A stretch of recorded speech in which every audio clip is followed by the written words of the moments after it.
Good evening and welcome to Hamden Action Now Saturday night conversation with Leonard Jahad. I am so excited because I've never really had a chance to talk with him or meet with him because we're in the middle of this pandemic, unfortunately. But I'm looking forward to hearing about his group, Connecticut Intervention, and how it's been doing so many wonderful things for the town of Hamden. Stay tuned.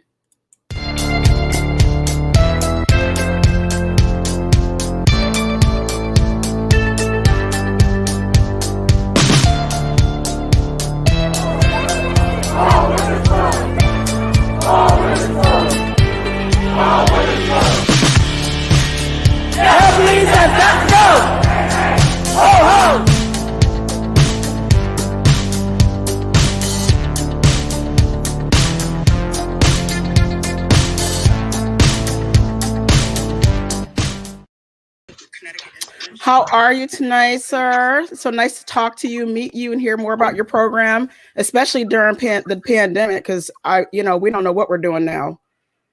Absolutely. Thank you. And appreciate the welcome and blessings to you. Thank you. So tell us about Connecticut Intervention. Okay. So it was, we call it CTVIP for Connecticut Violence Intervention Program. And we're contracted to work with youth that are engaged in risky activity in the community. So by risky, it could be truancy, it could be involvement with gangs or groups that are doing negative things in the community, or could be shooters or people that are being victimized, houses that are being shot up. Could be kids that are stealing cars, joyriding, and things like that. So anything that puts their safety at risk in the community or puts the community at risk, those are the people that we work with. So when I say youth, we're talking about ages 13 to 24. So it's a kind of like a wide range. So we work with high school age kids and also people that are coming back into the community, from Department of Corrections, the reentry population. Well, that's awesome. So so I was on the Hamden Red meeting this week, and I was just curious because I know they were talking about a lot of disengagement, folks, because we're, 1 minute we're remote and then we're not remote because, this is just how the pandemic is happening.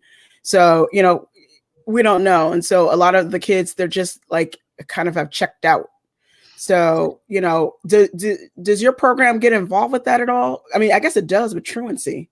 Yeah, absolutely. So we take referrals from, I'll say most of our referrals in Hamden come from the Hamden Public School System, also from juvenile probation. We also get referrals from Hamden Police. And I'll say Hamden Police does a good job because they know that they can't arrest their way out of things. So, if they have a youth, that may have been arrested or may be in trouble.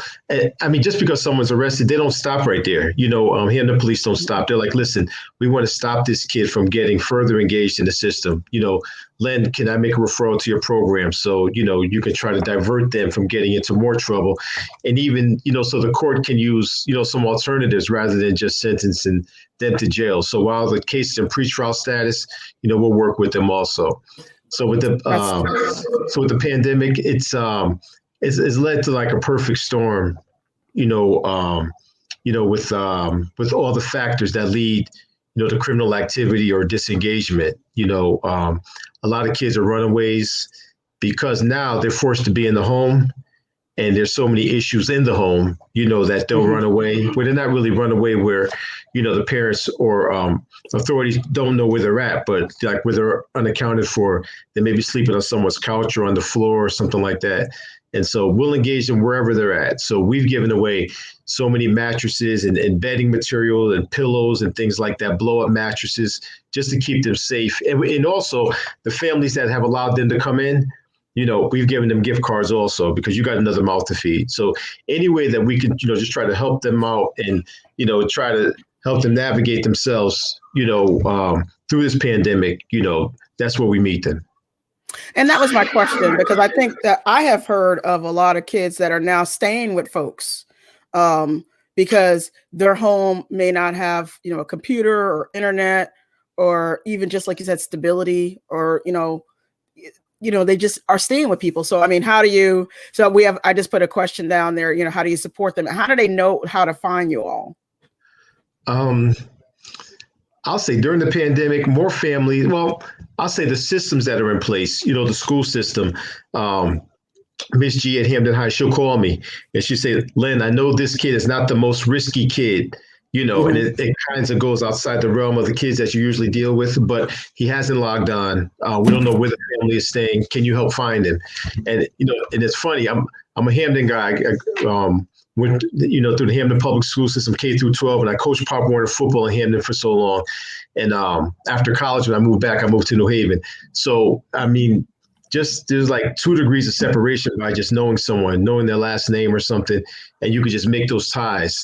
So recently, there was a young man who had not logged in um, to school, and the issue was the internet. So his family had been staying in a hotel. So we went to the hotel, and the hotel can't tell you who's staying there, due to Yes. confidentiality. So I mean, there's tactics that we use, So I just walked in. I said, "Listen, I know you can't tell me. However, if you know this person, if you encounter them, can you give them my card if you happen to, see who this person is?" And I told them who I was. And by the time I got to the car, they had called. And Oh, so, good. so it was issues with the internet, and we got him hooked up with a family. And with that family, he stays the night with that family during the week. His guardians know exactly where he is during the day. And again, we supported them with, gift cards and things like that, just to take the pressure off the family. So we have grants and other things through Yale, the Kennedy Foundation, and things like that to help support, families like this. So, Do you take do you take donations at your website? Because I definitely want to tell the community to give to your program because they definitely should. Because if you're giving absolutely. food and gift cards and clothing and bedding, Yes. and do you have a place to I know we're in the pandemic and it's hard, but is there a place in your organization where folks can drop off things if they can, if they need to, if you need food and other things? Absolutely. So we have a building. It's in New Haven, in the Dixwell Monterey area. It's at Okay. 230 Ashman Street. It's a 2-acre campus, and we have a building. And we do take donations. We do have a basic needs room with clothing, Oh, deodorant, good. feminine products, things like that. And we also have a kitchenette where we take food donations. And we've had so many donors. More so, I have some friends on the shoreline, and a lot of stay-at-home moms, and some restaurant owners, and also Panera Bread has been good also. So the things that they don't sell that day, they call me that evening, and I'll come by and I'll pick them up and I'll store them. And so the families that are in need, I'll make some deliveries, and then the others, I'll just let the community know, and people will come by and get them. So in a perfect world, the kids will come to the program after school from New Haven and also from Mhm. Hamden, because we contract with New Haven also. We mandate that they do 45 minutes of reading and or tutoring, and we had tutors come from Yale University and the University of New Haven. So after that 45 minutes, they could come get a snack, put a hot pocket in the microwave or whatever, or get a frozen meal. I mean, it could be chicken parm, meatloaf and potatoes, whatever. And it was a big Yeah. hit with the kids. They could just stick that in the microwave, and then, they would eat, and then they could game, play PlayStation, Xbox, and or go to the music studio that we have upstairs. So we do have a music studio that was donated by Kristen Song in the Ethan Miller Song Foundation. So the community has been very, very good to the program. And in short, to answer your questions, yes, we do take donations. And if you could just hit me up on the website, and I will also post my phone number and email address also, so anyone who has in their heart to give, no matter how small, we will take the donation.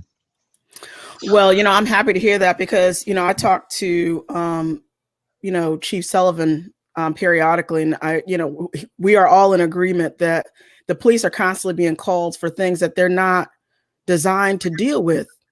I mean, they're just not. And I just think that, I'd rather have your email, phone number, and website and say, if there's a child that's got an issue, just call, Leonard Jahad and his group, because I'd rather have you guys give them really the intervention and the help that they need so they can stay Right. out of, the police department. Absolutely. Yeah. I think that's a great idea.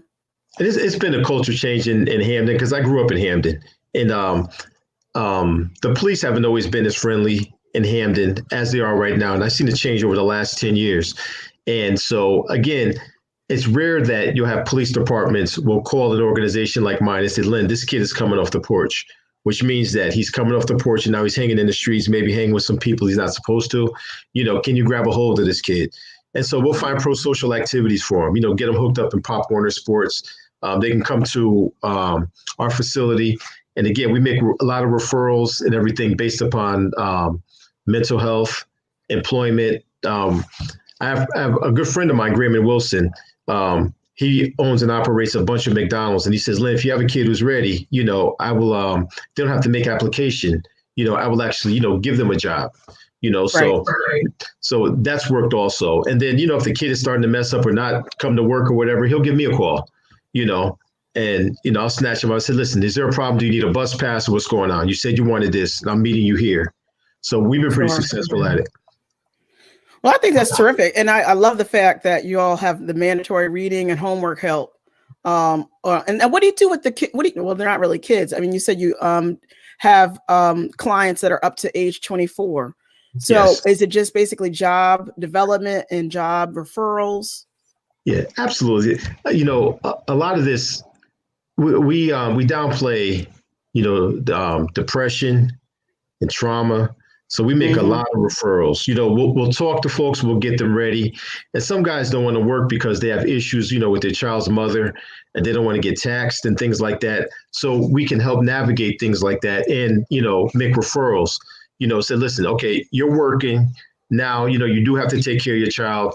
And if you need mediation, we can also do mediation or refer you to someone, who can help you do court mediation, help you navigate through the system, but and some guys actually have warrants. And they want to turn themselves in. And so if someone wants to turn themselves in on the warrant in good faith, it goes so much easier for them in the courts. Yes. And so I, in my prior life, I was a probation officer and I retired as a chief probation officer. And so we started like an unofficial program for the community that if someone wanted to turn themselves in, I would say, look, meet the probation officer at the court. We'll meet with the state's attorney. And then, a lot of times if they turn themselves in, they would give them a promise to appear. So when it interrupt their lives, they can continue to work, get their child off the bus and things like that. Because you can't go on with your life if you have a warrant. You're not going to apply for a job and everything else. You're just thinking that someone's going to come down on you and, pick you up. So while the case is pending, then we can, assist with those other referrals, helping you get a job, substance abuse, depression, whatever it may be. So do you have mental health counseling too? I'm sure you probably refer folks to Yale for that. Yes, but we do have an on-site clinician also from Yale New Haven Hospital.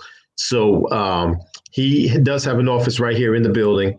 And he'll do like a triage, he'll do an assessment, and he may see you right here, or he may, even refer you out. But the contract that we have with Yale is that after a shooting or any type of community violence, me and my team will go down to the hospital. We will calm down the family, the friends, and everything, and then we'll act like a liaison, with the hospital staff, with the families also. But the main thing that we want to do is calm down their friends so they don't want to retaliate, because I'll tell you, there's no place in New Haven or Hamden that's more volatile than that emergency room after a loved one gets shot, because everyone, they want answers. They want to know if their loved one's going to be safe. They want to retaliate. And, so we go in there, we navigate, we go into the back. And once everything is calm in front, we go to the back, we start working with the victim, and that's when they're going to be the most honest. I can't have this happen again. I need to change my life. Can you help me? And we help. And then, I wonder who did this to me, or if they did this to me. I said, listen, I know you're upset right now, but let's just focus on your recovery. And then they're going to have needs also. If they live on the third floor in an apartment, they get shot in the leg, how are they going to get up and down the stairs? Oh my God, yes. Right. Are they going to have a home health aide, come, or CNA come to the house, for their medication, change their bandages and things like that. So we help navigate those things. And then once they get out, then they can start working with our clinician again, that's here at the facility. He's phenomenal. He's really, really good. And he takes referrals from us also. Yeah, because being shot, I would think, is very traumatizing, as well as the people around you that were there. Absolutely. Everybody needs to be counseled after that, because Lord have mercy, right? I mean, so Absolutely. wow. So I'm just so happy to meet you and have you come and tell us more about these programs, because again, our hope is always to prevent young people from going into incarceration, going to the Department Sure. of Corrections, because That's once you right. get in there, it's hard to get out, and then it just follows you around. You have this criminal Right. history now, so Indeed. I just love to hear about these programs and make sure that whatever funding and donations and cash donations, we need to make Yeah. sure that the community comes and make sure that they do it. So what are your plans for the summer? Do you guys do anything for the summer for your age bracket?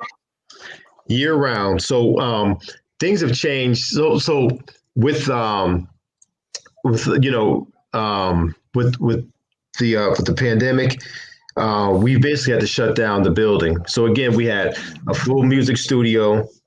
We have green space outside where kids were taking care of the gardens. And this is just a safe space for kids. They would come after school, they would get a meal, and they would stay until 7 o'clock when we closed up. So um, things have changed. We did some virtual work last year. So for the kids that were in the studio, we taught them how to do keyboarding. So we had do a program at Yale. We had someone to teach them how to do keyboarding and music processing and things like that. So now we want to get more into video editing. So that's what we're going to do this summer. We're also a site for the youth services department in both New Haven and Hamden. So we have kids that were working virtually in New Haven, doing community cleanup, things like that. And then also doing COVID response work where they would be at the supermarkets, with the thermometers, handing out PPE and things like that. So anywhere that they could assist the community, they were there. So I think last summer we employed about 20 youth, for the Oh, summer. good. Yep. So we Okay. had some And do they hybrid. actually get paid or stipend or something? Yes. Yep. See, that's So cool, right? yep. So we were able to get some grants through, again, the Community Foundation gave us a grant, Graustein Foundation, and also through Yale. Their presidential, I'm going to get in trouble for not remembering it, but it's through Yale University. But so with that, we were able to employ the youth, and give them a couple $100 a week, and and they really look forward to it, and they Yeah. maintained, and you got to log on, you got to do this, you got to pick up the PPE, and the kids were there. Totally cool. Totally cool. Now, do you know or do anything with the homeless youth, or we know about the ones that are staying with folks, but those that are kind of surfing from couch to couch and then, maybe landing in a shelter. I mean, I can't even imagine like an 18 or 19-year-old having to go to a shelter, but I mean, it happens. Right. We with those kids, we make referrals to Youth Continuum. And Youth Oh, okay. Continuum, Yeah. yeah, they're one of our partners, and they do well also. They do phenomenal work. So we partner with them. We've also partnered with domestic violence shelter. Domestic violence, when the COVID first hit, spike in cases, it went crazy. Wow. These homes are so volatile. It's funny, but kind of not funny. I asked my mom, I said, Mom, you and Dad were together 50 plus years, to my dad passed about 5 years ago, but the last 5, 10 years, they were really, really going at it. And I said, y'all did so well for the first 50 years. I said, what happened the last 5? And my mother said, I said, what was the key to your success in your marriage? And she said, I work first shift and he worked second. That's So right. then now we're in the home together and they were just going at it. And so, and it's the Yes. same thing, with the kids, they would come to the center. They would stay in the streets and hang out, whatever, until it's time to, to go to bed. And they would go directly to the rooms, because of all the dysfunction in the home. And Yeah. so now they're kind of forced to be in the home, and they can't stay in the home because of every factor that you could think of, mental health issues, financial issues, substance abuse, whatever. And the kids would take off. And they Yeah. would go to a place where they felt safe. So again, we would support that. And like I said, with again, domestic violence shot right up. So when I worked probation, one thing that we did, as soon as someone came on probation from the court, we would give them an assessment. And with all these different domains, substance abuse, mental health, attitudes, school, work, all this stuff, the kids in this population always scored the highest in the three domains: their attitude, dysfunctional family, and their peer group. So we know kids get in trouble because of the kids that they hang around with, and some because of their attitude, or they were kind of fighting like institution things like schools, churches, jobs, things like that. But the family, they always scored highest in family dysfunction. So those are things that we would attack. When we started them on probation, work on their attitude, work on their peer group and the people that they hung out with, to get a more positive group, and then issues with the family and bring in-home services in. Everybody was talking about that, and when the pandemic hit, remember like back the third week of March and schools were closed, and it wasn't like, okay, we're only gonna be closed for a couple of weeks, we're gonna go back, or we're gonna be closed for the week. And then it was like, no, now we're closed until further notice. I can only imagine what it was like, for, like you said, for families that are already struggling. And then, just think about it. You have the economic toll, and you're already in a situation that's, about to go like that anyway. And now we don't have the money. We can't make the rent. They're going to start threatening to turn off the power. I mean, correct. Your groups like yours are, vital to hold the community together, I think. We found issues wherever we saw the issues, we would just try to attack. So last year, we took some of the grant money, we bought air conditioners, we bought fans, for people who lived on the second and third floor, because people weren't outside as much. There were no parks for the kids to play in. And, during the summertime in Connecticut, the third floor, how hot it is. Oh my God, then you hang out on someone's porch, or you hang out in the park, and then they have a sign, no trespassing or no loitering. And then sometimes the police are trying to push you out of the way. So it's like, where do you go? You can't hang on someone's stoop. There's no hoops at the park or anything anymore. So like, really, what do? You go back into your own volatile situation, your hot, volatile situation. Oh, wow. It was just, insult to injury. And I know that the vaccines are all here, and we don't even kind of know how those are going to be rolled out. I mean, right now, I think Connecticut's on those that are 65 and older. So Correct. They're in that age bracket now. And then, so I don't think they're going to get to the general population. So probably sometime spring or summer. Right. I guess we're still in phase 2, according to the governor. So I don't even think you can go and be in large, places, So is your office still closed, or is it open, but to limited occupancy and limited people? No, we're still closed. So we contract with the hospital. So we're always in constant contact with the hospital, and we take their recommendations, and also the health department. So we are trying to go into a different phase where we can have, limited youth come in. The engineers that we have from our music studio there at University of New Haven, and they're back on campus. So they're asking to come over also. So so we're going to review it. But for the most part, we just been following the guidelines of the hospital. They're not letting anyone in the hospital, to visit your loved one or anything else. They know firsthand and understand, the risk of the COVID. So we just basically been following what they've been doing, so we don't put anyone at risk. No, I agree. I mean, I still was, I go to the Walmart, on Saturday afternoon, and people walk around with masks without their nose covered. It's like, we're a year into this now, and everybody's still not following, the procedures. It's terrible. And we've actually done better than a lot of places. I traveled to Florida a couple of times for emergencies, in Georgia also. But even, driving, it's like as soon as you hit Virginia, it's like they're using the mask as a political statement, depending on your affinity, to your political, whatever, political party that you, prefer. And when the further you go south, it's like, maybe it's too hot in Florida, because it's hot down there. But I'm going to a football game. My nephew had a football game. No one had a mask on outside. I had my mask on, but no one. No. Yeah, it's amazing. I have a family that lives in Pennsylvania too, and they tell me that you can tell, if you come in and it's, part of that political party, they are emphatically not wearing a mask, Correct. To make a point. That's right. That's and right. I'm like, well, then that means you need a double mask. That's because it's very serious. But I think we've done really good. Our case count, I think, is down now. So I'm hoping that, you'll be able to get your building open soon. And,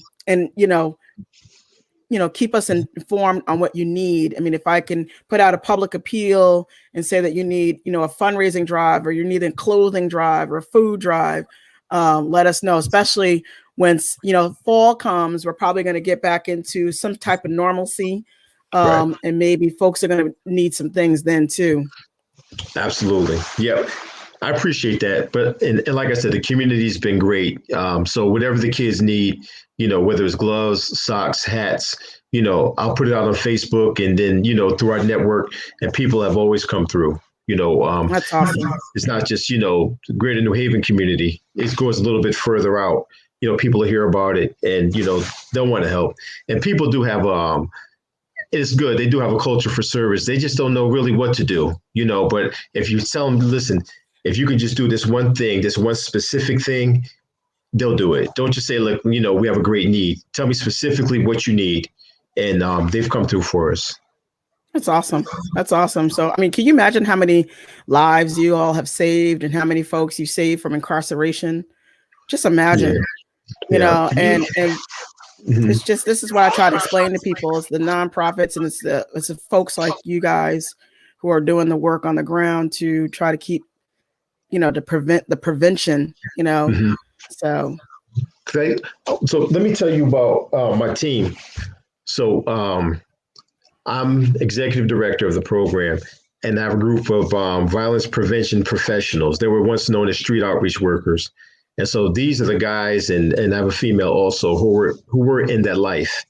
And so one went to jail for a homicide that he did back in the 80s, and he was trying to protect his drug turf from guys coming in from New York that were trying to take over in New Haven, the area, Church Street South, that they just knocked down across from the train station, also known as the Jungle. And so he was sentenced to 85 years at 21 years old. And he appealed it, got it knocked down to 30, and he had to do 20. And so he was featured recently in a book, in a book called Citizen Outlaw. Let me grab the book. Wow. So the big guy right there is William Outlaw, and they named the book Citizen Outlaw. And the young man that he's talking to, he's a quarterback for Hill House High School. So the book came out last year, and he's just phenomenal. And he always starts out by saying, I'm sorry for what I did. I tore up the city. Now I'm just trying to help clean it up. And he's a master mediator. He is so patient with the kids. He does a very, very good job. And if you mention his name, everyone knows his name. His name has been mentioned in some rap songs back in the 80s. That's how prominent him and his crew were back then. And so I have, so he's my lead outreach worker. And I have another young man who did 30 years for a homicide. He went in at 17 and came out at 47. He had fully redeemed himself and did phenomenal work while he was incarcerated. And when he got out, he volunteered, we talked, and he's done a great job, and these are the stories that, they talk to the kids. You have one life on this earth, and I had to do 30 years of my life from 17 to 47. I missed everything. And, I'm still trying to play catch up. And so we have another young man, Pepe Vega. He owns some sneaker stores and things like that. He's like a businessman. He was in the streets also. And again, he just wants to help. And I have a young lady who we just hired last year, Latina. She's bilingual, and she was a victim of street violence also. She was shot in a domestic situation with her boyfriend, and she was leaving him, and he didn't want her to leave, and he didn't want her to walk, so he shot her in the leg.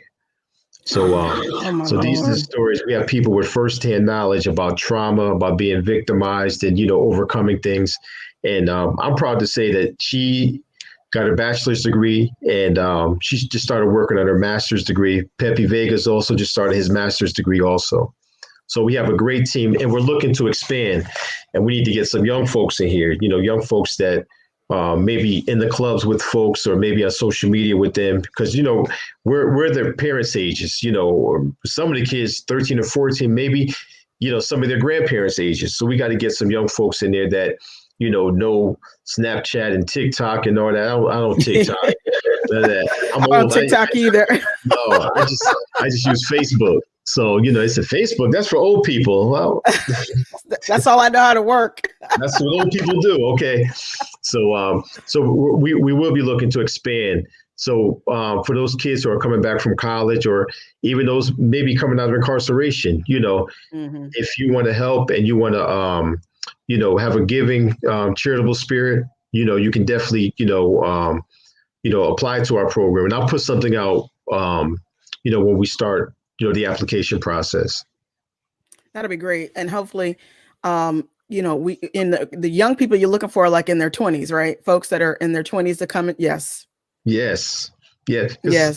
I want these kids I still coach football, but it's cold out there. I've been coaching football since I came back from college, so the kids that I coached, who are in their 30s and, who may, have young children and they're coming up through the system. I want those kids, to start coaching and mentoring and because the way I coach them, I played football in high school, that was in the 80s, and things have changed. That's all I know. I mean, there's some new things, but, the terminology and the new coaching styles and methods and all that, it's changed, like everything has changed. So we need to get the young kids out there. And it does me so good to see a lot of the kids, in Hamden who I've coached, who are out there with their kids and they're coaching now. See, that's cool. And that's what, like you said, the young people, they will go find other young people and they already know how to get the media, like the Instagram and the TikToks. Again, I do a little bit of the Instagram, but I don't, I'm not TikToking. No, definitely not. No. But I agree with you. And I think that your program's awesome. And I just am so happy to talk to you and meet with you. We sit in a lot of meetings and I see you. I'm like, yes. Oh, there's, Mr. Jahad again, but I can't, we never really were able to connect. And I wanted to find out more about what you're doing, how we can support either raising, money or whatever you need. So, I would love to throw a fundraiser for your group too. Okay, sometime over the summer. That'd be really nice too, to get people to make, if you could raise, $1,000 or, $2,000 or $5,000, that would definitely be a help for your summer program as well. Absolutely. And so let's stay in. The village that just opened up in Hamden, that Melissa opened. So, we've been talking and I told her, I would try to help. And I have a 501c3. She's still working on hers. I said, so, any way I can help you, we're not trying to get rich. All we want to do is just make, the quality of life better, for kids and for, Hamden and New Haven, as a whole. So just improve it. So anybody wants to help, there's nothing about my program is better than yours. Any way that I can support. And even if you want to run, start a basketball tournament and do something for the kids, if I can support, physically, financially or whatever, just let me know and I'll do the best that I can. Even if I don't have the resources, I'll help you get the resources. I can't do it alone. Agree. No. My team is only 7. I have a data person. I have a an assistant, and that's it. It's just us, and we're always scrambling.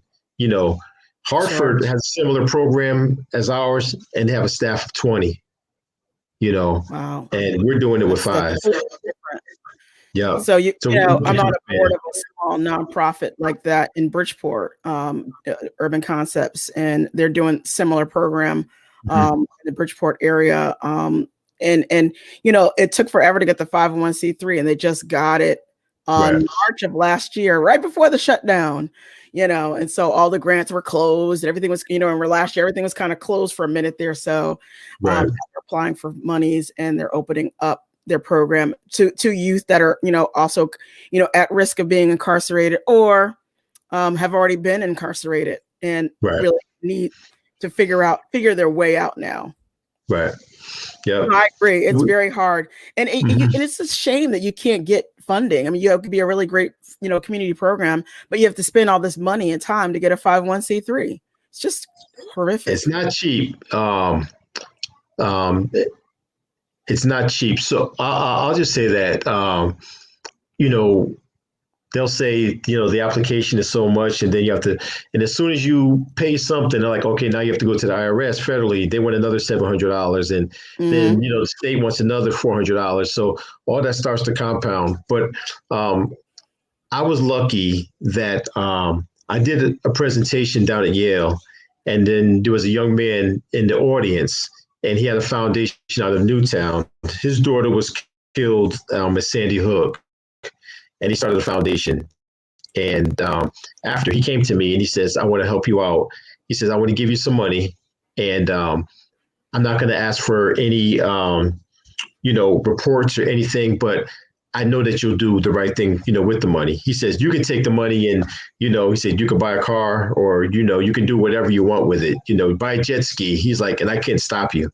He's like, but I'm trusting, that you do something good with it. So we use the money, to travel, to go to conferences and things like that. And I used a large portion of the money to start the nonprofit. And That's awesome.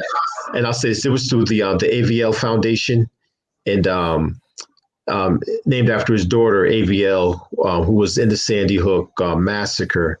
And we used to always talk, the dad and I, because I was thankful for what he did. And, so we always made good conversation and everything. But, I can only imagine what he was going through, losing his daughter the way that he did.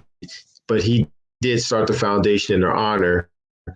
And he ended up taking his own life, with a gun. Soon after he gave me the money. My God. I understand the level of trauma that he was going through. He just couldn't take it. I mean, I don't even know. I mean, how do you bury? I mean, if you had a child, he probably had a first grader. So, yeah. Right. Oh my God. And he always talked about, awful. He's a phenomenal man. And, and one of the conversations I had with him, I told him, because I have two daughters, I said, well, how do you even take your next breath, after losing your child the way, that it happened. And that was, Sandy, that was tough. It's still tough. It's still tough to talk about. It's still hard. I mean, you can't even imagine. You can't, I have a daughter, soon to be a teenager, and I don't even want to imagine. And she was in pre-K when that happened, when the Sandy Hook thing happened. Yeah. So it was terrible. Terrible. Well, I'm so happy to meet you, Leonard Jahad.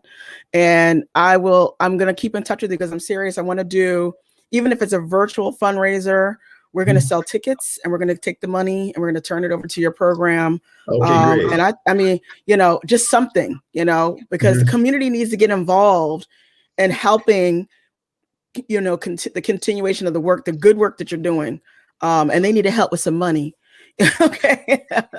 That's just my thought. Always. Yeah, definitely be put to good use. And, none of us are going to get rich, and we don't expect to get rich, and that's the nature of the work that we do. But I have a committed group, and, there's other people who are in that life, or young folks or whatever. They, they'll say, how can I work with you? I said, well, listen, right now I'm not in a position to employ you, but if you want to help us do this event, or, if you want to do an Easter egg hunt, or, whatever. And the community's been great. And we have a group of committed people. I would give them a very, very generic training, just how like diffuse conflicts, motivational interviewing and things like that. Just how to elicit a response, from someone, when they clam up to ask open-ended questions and things like that. And, just be a good listener, And so, like I said, they've been great. I couldn't ask more, from a community than, what they've given so far. And so, and Hamden Police, they've been great. And, when the pandemic started, then the stolen cars started going up and everything. Yeah. The folks from Hamden, they said, what's going on in Hamden? I said, no, it's not just Hamden. It's everywhere. You go to the folks on the shoreline, Guilford, Madison, even little small towns like Durham, Northford, they're all feeling it, everywhere, stolen cars and what do they call it? Kids call it jugging, just going through a car, if you can't start it, just looking for loose change, a charger or whatever. Yeah. that all that is up. So people say, I'm moving out of Hamden. I said, well, I don't know where you're going to go. There's no This is what I'm saying. Like I said, I hear everybody's concerned, everybody's afraid and whatnot, but this is everywhere. I mean, the pandemic hit everywhere, and Absolutely. the fallout is, like you said, these households were already on the edge anyway. So Right. Now here we are. Absolutely. So I just think that programs like yours will help to decrease it. It'll go down because we'll be able to find out what their services are that they need and get them and their families back on track. That's right. And we're ever Thank you evolving. so much. If anyone has any great ideas, we'll take, any idea that you have, any energies that you have, we'll accept them. And, and please, if you want to come visit our program and come visit the building, you can get in contact with me. I don't know if you're going to post the number or I can give it to you, right now, the email address. Yeah, just give me your email and your phone number now. Okay. Okay, go ahead. I'm going to put it right in. Okay, so my email is l.jahad, Jahad, at ctintervention.org. All right. That will go out to all the pages that are watching us right now. And what's your phone number? Phone's 203-410-2580. 2580. 203-410. 2580. Okay. Now that's my cell. We do have a business phone, but you can leave a message on that phone. But the business phone would basically tell you to just call me on my cell if I don't pick it up. So the cell is the best way to reach me. All right. I'm putting that in our chats now, so everybody will show up on our programming. And there we have it. Well, thank you so much. I'm so happy to meet you tonight. Yes, absolutely. And I'm going to keep in touch with you. I'm so excited about the work you're doing. And I know it's making a huge difference on the streets of Hamden and New Haven. Absolutely. So let's stay in touch, okay? Yep, absolutely. Blessings to you. You too. Have a great evening. You also.